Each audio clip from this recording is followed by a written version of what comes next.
أعوذ بالله من الشيطان الرجيم بسم الله الرحمن الرحيم السلام عليكم ورحمة الله وبركاته. إن الحمد لله نحمده ونستعينه ونستغفره ونعوذ به من شرور أنفسنا ومن سيئات أعمالنا. من يهده الله فلا مضل له ومن يضلل فلا هادي له. أشهد أن لا إله إلا الله وأشهد أن محمدا رسول الله.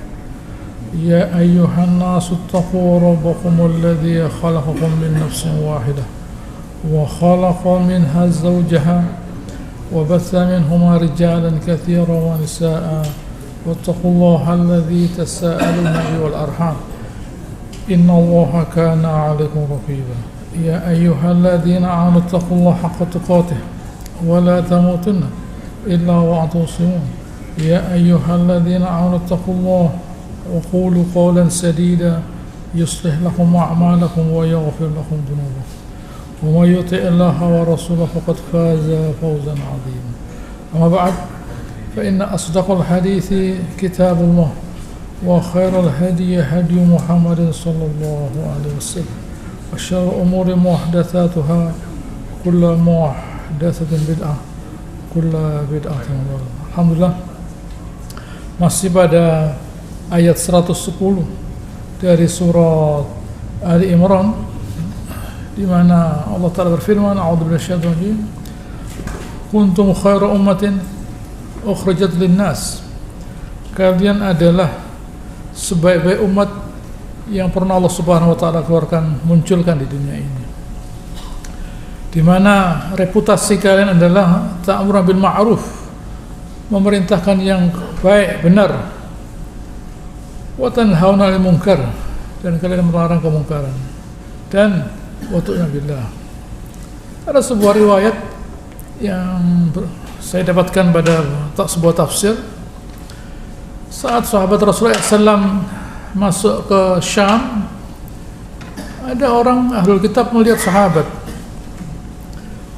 Kata orang tadi, kalian ini lebih baik dari umatnya Nabi Musa yang digorok, gitu ya, yang dipenggal dan sebagainya.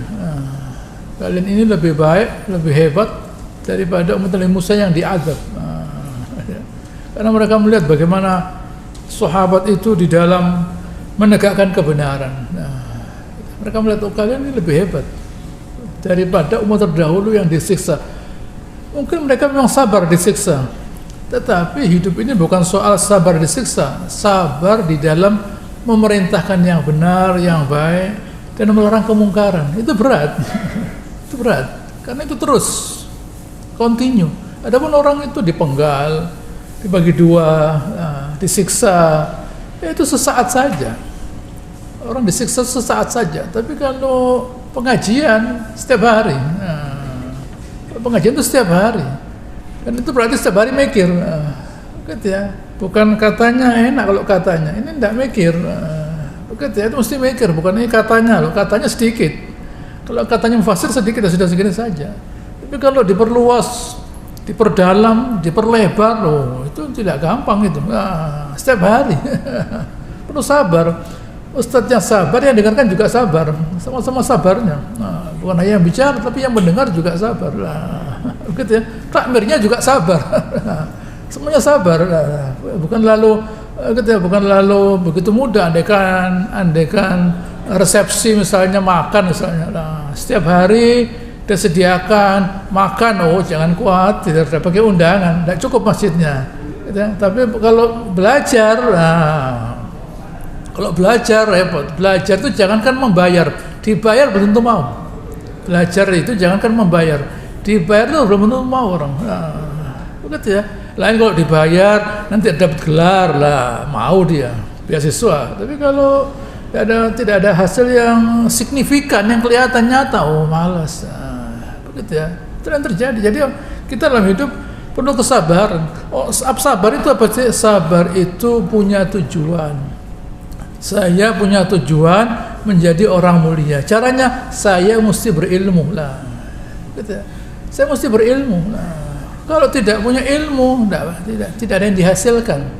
Tidak ada yang dihasilkan. Misalnya kita ketemu ada pemilik perusahaan yang punya perusahaan itu dulu tidak sekolah tidak selesai, iya, tapi pegawainya sekolah semua. Gitu loh. Ini yang punya perusahaan tidak sekolah, memang sekolah tidak selesai, memang tidak sempat kuliah. Tapi yang kerja sekolah semua.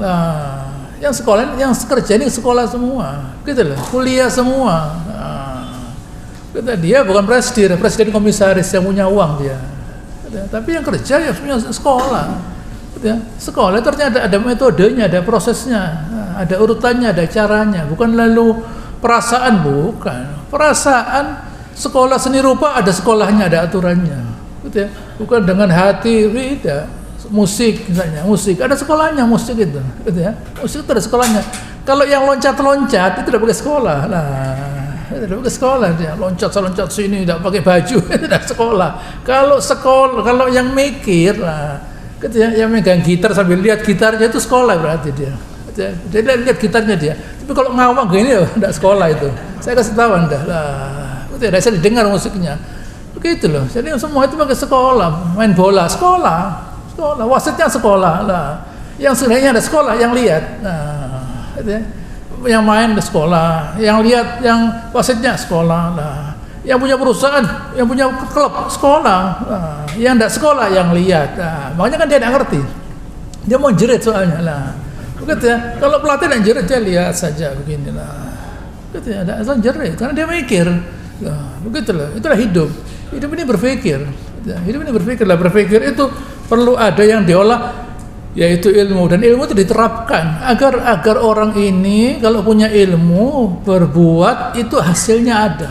Yang disebut ilmu itu menghasilkan sesuatu. Masak misalnya ada ilmunya supaya ada hasilnya. Jahit ada ilmunya supaya ada hasilnya. Nah, begitu ya. Orang mendesain fashion misalnya, begitu ya. Bukan tidak sekolah dia. Nah, dia mesti ngerti kain, mesti ngerti warna, mesti ngerti ini lah. Bukan asal buat.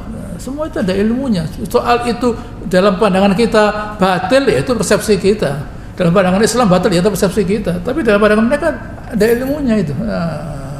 Gitu. Ini mesti kita pahami begitu. Nah, kalau kita bilang Islam ini bagus, baik, istimewa, Anda punya ilmunya apa? Gitu. Itu batil ya. Saya tanya, Anda punya ilmunya? Anda ngerti mengenai Islam? Anda ngerti hadis? Ngerti tafsir? Bisa bahasa Arab?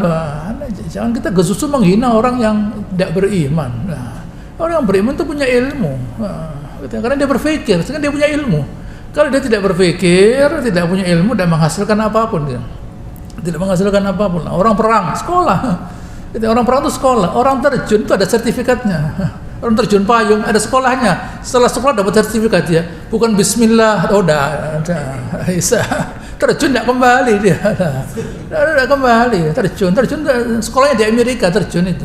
Gitu ya, begitu dia bisa terjun, begitu dia sekolah gitu ya. Setelah dia sekolah dapat baret, mungkin dapat sertifikat. Saya dapat sertifikat, jadi saya boleh terjun. Begitu ya, bukan tawakal, tidak boleh. Asuransinya tidak mau jamin. Tapi kalau ada sertifikatnya, kalau dia salah, ada jaminan. Begitu loh. Hidup ini tidak asal mengerjakan, apa jari, tidak bisa. Begitu ya, harus ada ilmunya lah. Mereka ini orang-orang beriman, Allah Ta'ala katakan karena mereka punya reputasi mengajak orang berbuat baik, melarang kemungkaran. Perbaikan itu mengajak berbuat baik artinya produktif. Sebaliknya mungkar kontraproduktif, tidak boleh. Dan beriman kepada Allah Subhanahu Wa Ta'ala.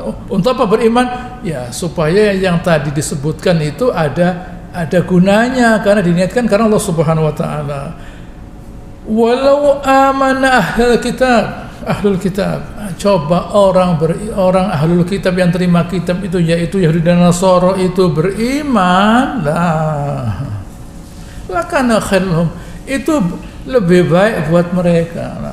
Andaikan mereka itu mau beriman, Allah Ta'ala mengatakan itu lebih baik buat mereka. Artinya kalau saya balik, mereka tidak beriman. Padahal mereka sudah tahu kebenaran, tapi tidak mau beriman. Itu suatu kerugian. Gitu ya. Artinya dikembalikan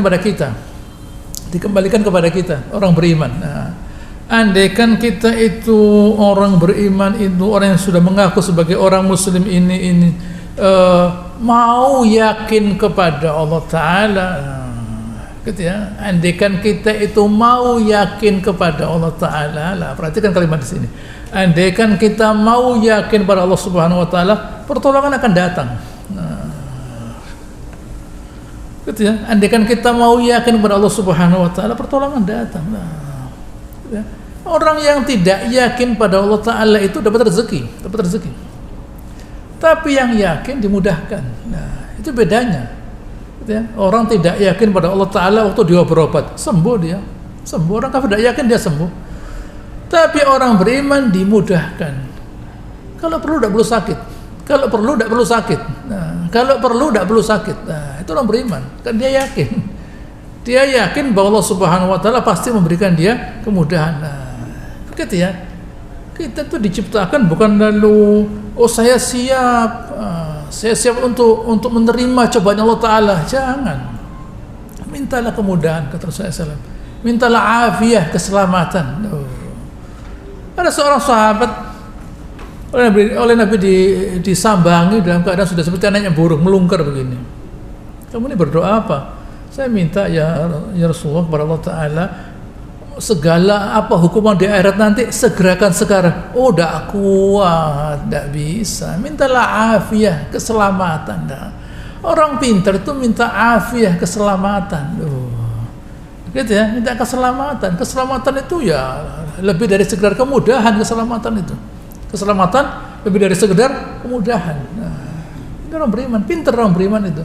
Karena dia minta tolong Allah Ta'ala memudahkan urusan dunianya. Mau Allah Ta'ala memudahkan. Asal orang beriman itu yakin. Nah, bukan lalu, saya bisa, saya punya kecerdasan, saya punya ilmu, saya sekolah, saya juga punya uang. Jadi itu bekalnya. Silakan dicoba lah. Ya berhasil dia, tapi berat. Begitu ya, berat. Tapi kalau orang beriman tidak. Begitu ya, saya memohon kepada Allah Ta'ala agar Allah Subhanahu Wa Ta'ala itu memudahkan segala urusan saya. Nah, begitu ya. Sahabat menunggu musuh, kata Nabi SAW, jangan nunggu musuh, mintalah afiah, keselamatan. Nah, sahabat ini sudah terobsesi. Kalau ketemu musuh nanti mesti syahid, atau kalau tidak mati syahid dapat ghanimah. Tidak perlu mati syahid, tidak perlu ghanimah, perlu selamat, selesai. Nah, jangan lalu menyiapkan diri saya mau mati syahid. Tidak harus. Nah, kalau barang itu datang, ya boleh, silahkan. Nah, kalau tidak mati syahid, menang dapat ghanimah, ya silahkan. Nah, tapi bukan berarti menyiapkan diri untuk menderita. Itu tidak benar. Nah, tidak boleh. Begitu ya. Mintalah afiah, keselamatan. Nabi ngajarin begitu. Nabi tidak pernah memilih dua hal, kata Aisyah, kecuali yang paling mudah, aisaruha. Nah, aisaruhuma, yang paling mudah, bukan yang istimewa atau mudah. Yang paling mudah mana? Ya sudah ini. Nah, begitu ya. Hidup ini cari yang paling mudah. Begitu ya. Semoga Allah Subhanahu Wa Ta'ala memudahkan. Nah, begitu ya. Ya, baik. Mereka itu Allah Subhanahu Wa Ta'ala katakan bahwa andaikan mereka itu beriman, lebih baik buat mereka. Di antara mereka itu minhumul mu'minun, ada yang beriman. Di antara mereka itu ada yang beriman, tetapi ya wa aktsaruhumul fasikun, kebanyakan dari mereka itu ya tidak beriman, fasik. Nah, gitu ya. Sebenarnya Allah Subhanahu wa taala firman pada selanjutnya pada ayat itu juga, pada ayat 100 ya. Ayat 11, la yadhurrukum illa adza. Mereka itu tidak bisa membahayakan kalian kecuali gangguan-gangguan saja. Menghina atau apa. Tetapi menghilangkan orang beriman tidak bisa. Kenapa? Karena mereka tidak punya kekuatan. Karena mereka tidak punya kekuatan, ya tidak ada gunanya sebenarnya. Gitu ya. Wa ayyuqatilukum, loh, ini sudah lebih hebat lagi nih. Kalau mereka memerangi kalian, yuwallukumul adbar, mereka itu akan lari. Tsumma la yunsurun, tidak akan ditolong. Karena mereka, tetapi sebelum saya lanjutkan, berperang dengan siapa ini? Nah, kalau yang diperangi itu adalah orang-orang yang yakin kepada Allah Ta'ala, ya ini ceritanya, ya ini keadaannya. Nah, jadi jangan, loh itu ada orang kafir berhasil membantai orang beriman, bagaimana orang berimannya? Nah, orang berimannya bagaimana? Nah, kalau orang berimannya benar-benar yakin kepada Allah Subhanahu Wa Ta'ala, tidak berani. Yang tidak berani itu setannya orang kafir. Nah, gitu ya. Yang tidak berani itu setan yang mendukung orang kafir. Nah, gitu ya. Waktu dia melihat malaikat yang bantu orang beriman, ini aroma la tarawun inni akhafullah rabbal alamin. Saya melihat yang tidak kalian lihat. Saya takut pada Allah Ta'ala. Lah, orang kafir itu kalau kepada, perhatikan dulu, kepada orang beriman yang yakin pada Allah Ta'ala, dia takut. Dia takut. Jadi tidak pada semua orang beriman, tidak. Kepada orang beriman yang takut pada Allah Ta'ala. Nah, kalau orang beriman yang tidak takut, jangan kaget kalau orang kafirnya berani. Berarti kalau orang kafir itu sudah berani pada orang beriman, berarti orang berimannya perlu dipertanyakan, kok bisa berani? Kok bisa berani dengan kalian?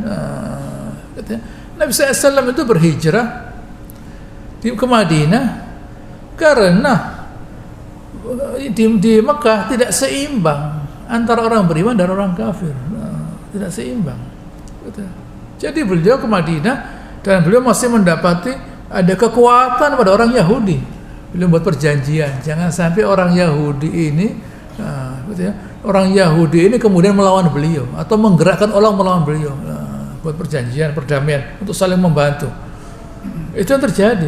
Jadi kalau kita mau melawan orang kafir, kita lihat dulu keadaan kita bagaimana. Kalau kita itu memang sudah punya kekuatan, lanjutkan. Jadi kita jangan berada, kesimpulannya, di suatu tempat di mana orang kafir dengan mudah mengalahkan kita lah, gitu loh.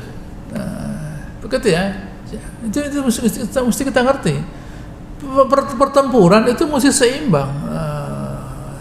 Kalau tidak seimbang, orang beriman minoritas dan berbahaya.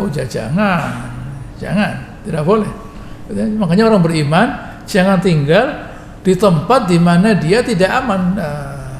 Begitu ya, orang beriman jangan tinggal di tempat yang dia tidak aman. Ada sebuah hadis yang maknanya bahwa Allah Ta'ala, jaminannya Allah Ta'ala terlepas.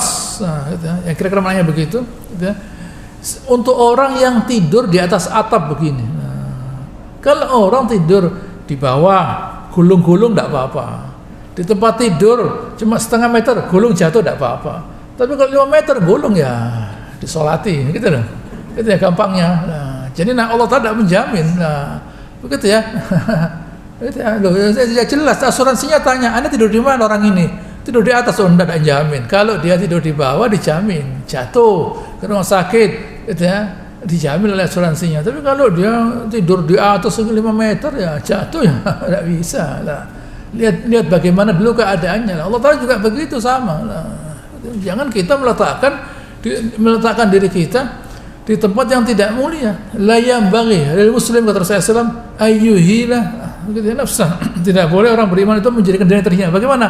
Dia mengangkat beban yang dia tidak mampu. Tidak boleh.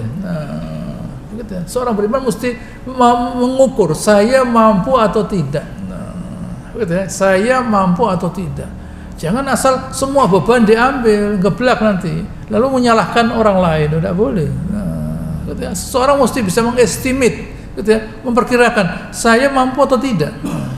Saya mampu atau tidak. Begitu loh. Ini mesti kita pahami. Begitu ya. Jangan sampai kita mengangkat suatu beban yang kita tidak mampu, akhirnya lalu kita salahkan orang lain, salahkan keadaan loh. Yang salah Anda. Begitu ya. Kalau kita tidak kuat, jangan kita masuk ke tempat itu. Begitu. Baik, lanjutkan. Mereka itu Allah Ta'ala katakan pada ayat 112, la yadhurrukum illa adza. Gitu ya. Mereka itu Allah Ta'ala katakan pada ayat 113, 113, laisu 112, zuribat alaihimul dhillah. Mereka itu Allah Subhanahu wa Ta'ala letakkan kehinaan. Allah Subhanahu wa taala letakkan kehinaan di bawah kekuasaannya orang lain, itu kehinaan namanya. Di bawah kekuasaan orang lain kehinaan. Kita itu dulu merdeka bukan karena kita mengatakan kalau kami merdeka kami nanti akan dapat kenikmatan, bukan. Begitu ya, bukan kita merdeka kalau kita merdeka dapat kenikmatan, bukan. Tapi kalau kita merdeka, kita bisa mengatur diri kita. Soal nantinya sudah merdeka itu makmur, oh itu tidak tahu. Begitu ya. Tapi yang penting tidak di bawah kekuasaan orang lain, loh. Begitu loh. Begitu ya. Di bawah kekuasaan orang lain itu tidak enak lah. Begitu. Diatur orang itu tidak enak. Begitu. Diatur orang itu tidak enak lah. Makanya kalau ini sudah berada dalam jiwa seseorang, tidak mau jadi pegawai dia. Oh enggak, saya bisa buat usaha sendiri. Nah, itu asal mulanya begitu. Asal mulanya begitulah, gitu ya. Oh enggak, saya diatur orang enggak bisa lah. Itu ya begitu memang. Kalau semua orang enggak bisa diatur oleh orang lain, ya pegawainya ada nih, kosong lah. Begitu ya. Ada orang yang oleh Ta'ala mau dijadikan jeragan, enggak bisa diatur dia, mau jadi jeragan dia, mau ngatur orang. Ada orang yang memang senang diatur orang, jadi pegawai dia loh, begitu. Simbiose, mutualisme lah, saling. Nah, kalau semua orang mau ngatur orang, jadi pegawai siapa lah? Tidak bisa lah. Begitu ya, harus ada yang mau lah. Begitu ini dalam soal pekerjaan. Tetapi kalau dalam soal yang lebih umum, gitu ya, kalau orang itu di bawah kekuasaan orang lain, nah, gitu ya, dia tidak mengerjakan ini tidak boleh, mengerjakan ini tidak bisa. Nah, mengerjakan ini dilarang loh. Ini bagaimana lah? Gitu ya, di bawah kekuasaan orang lain. Itu yang terjadi pada orang Yahudi. Nah, gitu ya, pada orang Yahudi. Orang Yahudi itu sebenarnya, nah, gitu ya, mereka menciptakan, gitu ya, yang disebut agama Nasoro. Gitu ya. Akhirnya orang Nasoronya, gitu ya, nanti yang menzalimi mereka. Nah, apa ada di dunia ini orang Islam menzalimi orang Yahudi? Tidak ada. Tidak ada. Sebaliknya iya. Tapi orang Islam sengaja menzalimi orang Yahudi, tidak ada. Yang ada sebaliknya orang Yahudi menzalimi orang beriman. Nah, yang terjadi itu orang-orang Nasoro menzalimi, gitu ya, orang-orang Yahudi. Kenapa? Karena kebencian mereka terhadap orang Yahudi. Nah, gitu ya, karena kebencian mereka pada orang Yahudi, mereka menzalimi. Gitu ya, mereka berbuat zalim pada orang Yahudi. Orang beriman tidaklah. Jadi orang Yahudi ini selalu di bawah tekanan, gitu ya, tekanan orang-orang sesamanya. Nah, gitu ya. Kalau tidak terjadi bagaimana? Ainama sukifu, dimanapun mereka berada, illa bihablin minallah, kecuali kalau mereka itu kebetulan sedang dilindungi oleh Subhanahu wa taala. Habl itu artinya tali dari Allah Ta'ala, artinya Allah Ta'ala kebetulan sedang melindungi mereka, pertama. Kedua, wahabli minan nas, kebetulan mereka itu sedang dilindungi oleh gitu ya, oleh manusia, gitu ya. Seperti yang terjadi sekarang, gitu ya. Orang Yahudi dilindungi oleh orang Amerika lah, gitu ya, dia dilindungi oleh orang Amerika. Nah, dulu sama saja, dulu sahabat, gitu ya, ia menjamin keamanan orang Yahudi. Mereka menjamin tidak berperang dengan orang Yahudi, berarti sahabat menjamin orang Yahudi, gitu ya. Bisa saja sahabat mau membantai orang Yahudi, kan bisa saja, gitu ya. Tapi tidak terjadi. Terjadinya waktu mereka berkhianat, berkhianat di perang Ahzab. Mereka berkhianat di perang Ahzab oleh Nabi, diperangi mereka. Lalu mereka juga berusaha membunuh Nabi dengan meletakkan meletakkan batu di atasnya Nabi untuk membunuh. Baru diperangi. Tapi kalau tidak ada apa-apa sebenarnya. Itu yang terjadi. Jadi kalau di sini Allah mengatakan bihablin minan nas, tidak hanya orang kafir yang melindungi orang Yahudi, orang beriman pun sahabat melindungi orang Yahudi selama mereka itu tidak mengganggu, tidak menzalimi orang beriman. Waktu mereka menzalimi ya diperangi begitu. Wa ba'u bi ghadabin minallah, dan mereka itu meskipun oleh Allah Ta'ala dilindungi, meskipun oleh manusia dilindungi, tapi mereka itu wa ba'u bi ghadabin minallah, tetap di dalam murkanya Allah Subhanahu wa taala. Gitu ya.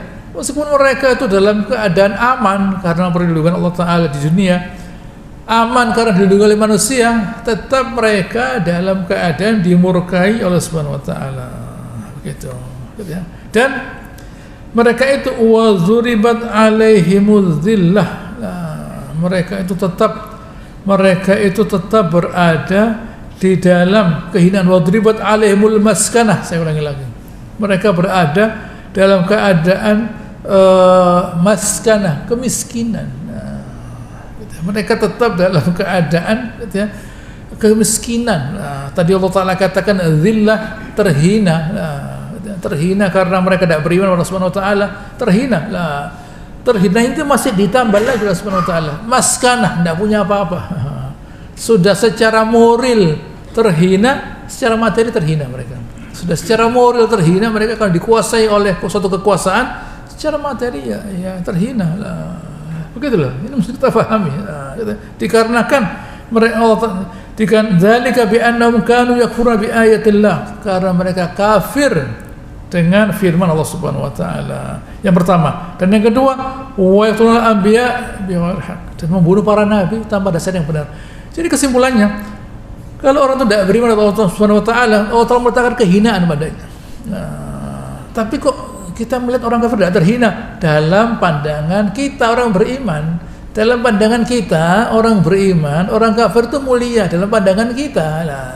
Dalam pandangan Allah Ta'ala tidak terhina mereka. Siapapun yang tidak beriman, kafir, di murka Allah Subhanahu wa taala itu terhina. Gitu ya, itu terhina namanya lah. Gitu ya, mereka Subhanahu wa taala tidak diilhami, tidak dikasih petunjuk, gitu ya, karena mereka tidak mau untuk apa? Mencari ridhonya Allah Ta'ala. Itu suatu kehinaan. Suatu kehinaan adalah orang yang tidak punya keinginan mencari ridhonya Allah Ta'ala. Itu suatu kehinaan itu. Suatu kehinaan. Hati-hati. Suatu kehinaan. Lihat sahabat. Lihat sahabat. Sahabat itu punya apa? Tidak punya apa-apa. Tapi mereka oleh Allah Ta'ala diberi kemampuan mengalahkan Romawi, mengalahkan Persia. Bayangkan. Mengalahkan Persia mereka. Kerajaan terbesar saat itu, mengalahkan Romawi, lu bayangkan. Itu bukan mereka lalu diam di tempat, berangkat melewati padang pasir menuju ke Syam, menuju ke Bizantium untuk ketemu melawan orang Romawi, lalu ketemu orang Persia. Loh, tidak gampang itu. Begitu ya. Oleh Allah Ta'ala mereka diberi kekuatan.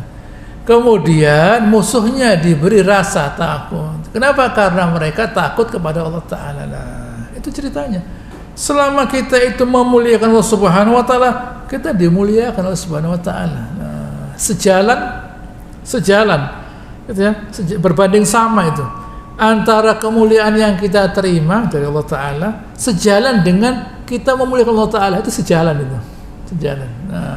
Gitu ya. Rasa mulia itu diimplementasikan gitu ya, dibentuk dalam bentuk apa? Banyak berzikir, membaca Al-Quran, mengingat Allah Subhanahu wa taala, ada keinginan untuk mentaati Allah Ta'ala, atau bahkan mencari ilmu agama. Loh, itu bukti bahwa seseorang itu mencari ridhonya Allah Ta'ala. Jadi jangan diremehkan. Ada orang mencari ridhonya Allah Ta'ala, jangan diremehkan. Jangan kita melihat ada orang-orang yang lupa. Orang itu lupa diberi apa? Gitu ya, diberi materi, terus kenapa? Gitu ya, dengan materi mereka bisa apa? Apa yang mereka rasakan? Gitu ya, yang mereka rasakan itu apalah? Gitu ya, yang mereka rasakan apalah? Dengan diberi materi tadi. Selama orang itu tidak beriman, tidak bisa merasakan kemuliaan Allah Ta'ala, mereka tidak akan mulia. Yang disebut mulia adalah apabila seseorang itu bisa merasakan mulianya Allah Ta'ala. Merasa mulia dia. Penting merasa mulia itu. Kalau tidak merasa mulia, merasa terhina, stres akhirnya. Stres, tertekan dia. Akhirnya depresi. Karena merasa terhina. Siapa yang menghina? Tidak ada. Dia merasa terhina. Yang menghina tidak ada. Apalagi dihina orang, tambah ramai nanti. Apalagi dihina orang, kita belum dihina sudah merasa terhina dia. Apalagi dihina orang ramai nanti. Belum dihina, masih dikritik, dikasih tahu sudah menyala dia. Karena dia merasa terhina. Orang tidak merasa terhina, merasa mulia, tidak apa-apa. Orang mau menghina, mau apa ya silakan saja. Mau memuji, ya terima kasih. Mau menghina, ya mungkin dia benar, selesai, tidak masalah, karena dia merasa mulia, begitu ya. Ya, zalika bima asaw wa kanu ya'tadun. Itu karena mereka maksiat dan mereka itu melampaui batas. Ini pelajaran buat kita. Gitu ya. Kalau kita itu kepingin mulia, dan kita itu perlu kemuliaan, jangan sekali-kali kita itu meninggalkan Allah Subhanahu wa taala. Jangan sekali-kali kita menjauh Subhanahu wa taala. Mungkin barangkali dikarenakan kita melihat kehebatan dunia, itu tanda. Itu tanda bahwa kita masih belum bisa merasakan hebatnya Allah taala.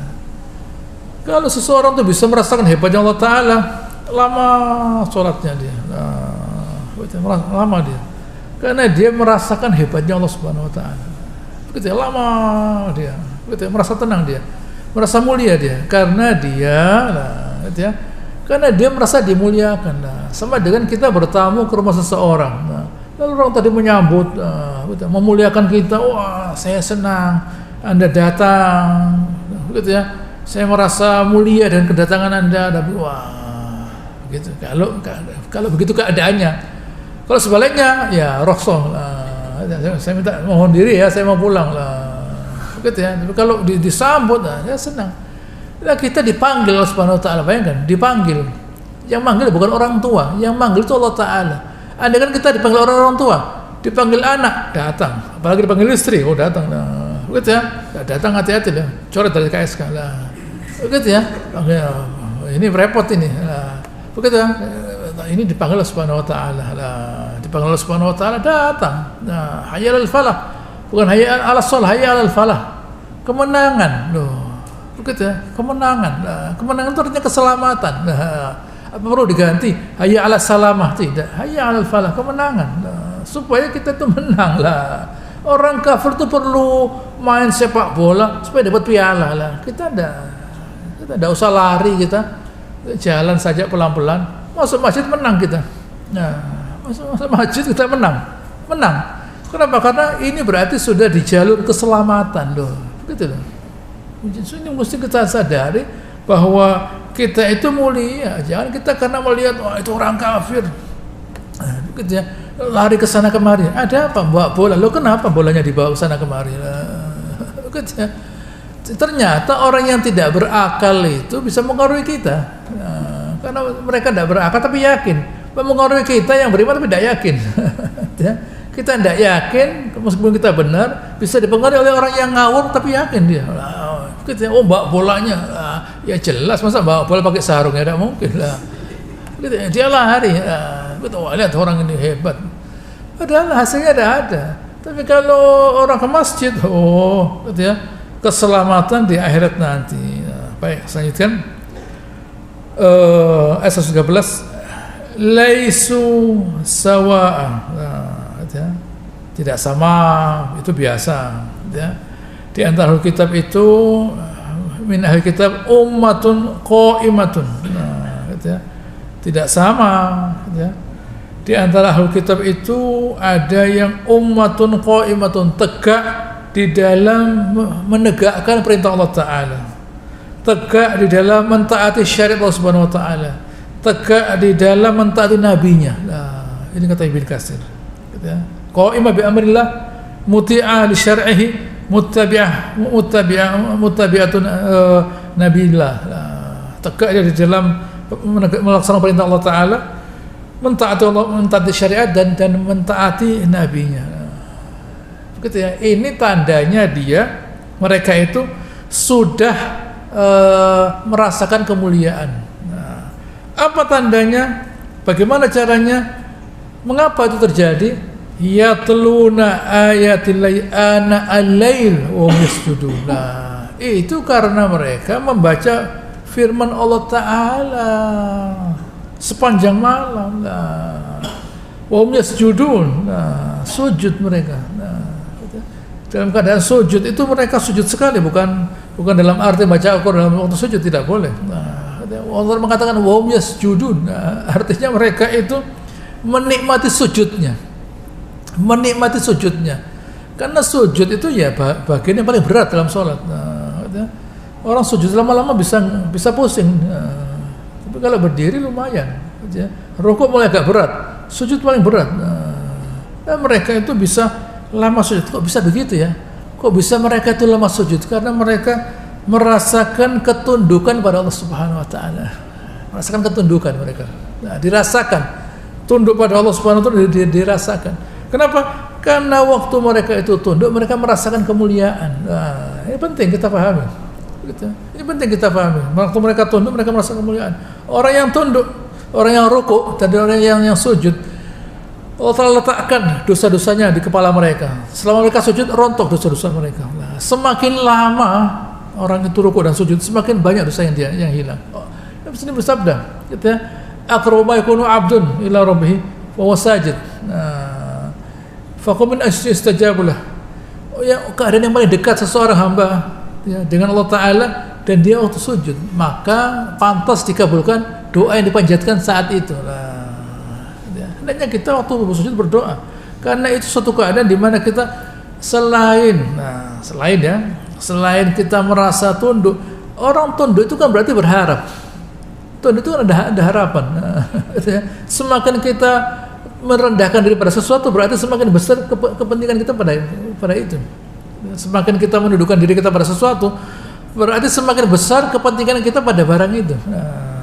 Semakin kita menundukkan diri kita pada sesuatu, semakin besar berarti kepentingan kita pada barang itu. Nah, ini waktu sholat, semakin lama kita sujud, menunjukkan semakin besar kepentingan kita, kebutuhan kita kepada Allah Subhanahu wa taala. Gitu ya. Selanjutnya, yu'minu billahi wal yawmil akhir. Mereka itu beriman Allah Subhanahu wa taala dan hari akhir. Wa ya'muru bil ma'ruf wa yanhauna 'anil munkar. Nah, ini hasilnya. Hasil dari ketundukan tadi waktu sholat, imannya bertambah, tambah kuat, dan dilanjutkan dengan amar ma'ruf, memerintahkan yang benar, melarang kemungkaran, dan wa yusari'una fil khairat, bersegera di dalam mengerjakan semua kebaikan. Wa yusari'una fil khairat. Kenapa mereka bersegera? Karena mereka tahu di dalam kebaikan-kebaikan itu ada ridhonya Allah Ta'ala. Di dalam kebaikan-kebaikan yang mau dia kerjakan ada ridhonya Allah Ta'ala. Dia mencari ridhonya Allah Ta'ala. Yang dia cari ridhonya Allah Subhanahu wa taala. Wa ulaika minas sholihin, dan mereka itu adalah orang-orang yang soleh. Itulah yang bisa saya jelaskan. Insyaallah akan saya lanjutkan sesudah Ramadan. Allahumma shalli ala Muhammad wa ala ali Muhammad kama shallaita ala Ibrahim wa ala ali Ibrahim innaka Hamidum Majid. Wa barik ala Muhammad wa ala ali Muhammad kama barakta ala Ibrahim wa ala ali Ibrahim innaka Hamidum Majid. Subhanakallahumma rabbana wa bihamdika nasyhadu an la ilaha illa anta nastaghfiruka wa natubu ilaik. Wa akhiru da'wana alhamdulillahi rabbil alamin. Assalamu alaikum warahmatullahi wabarakatuh.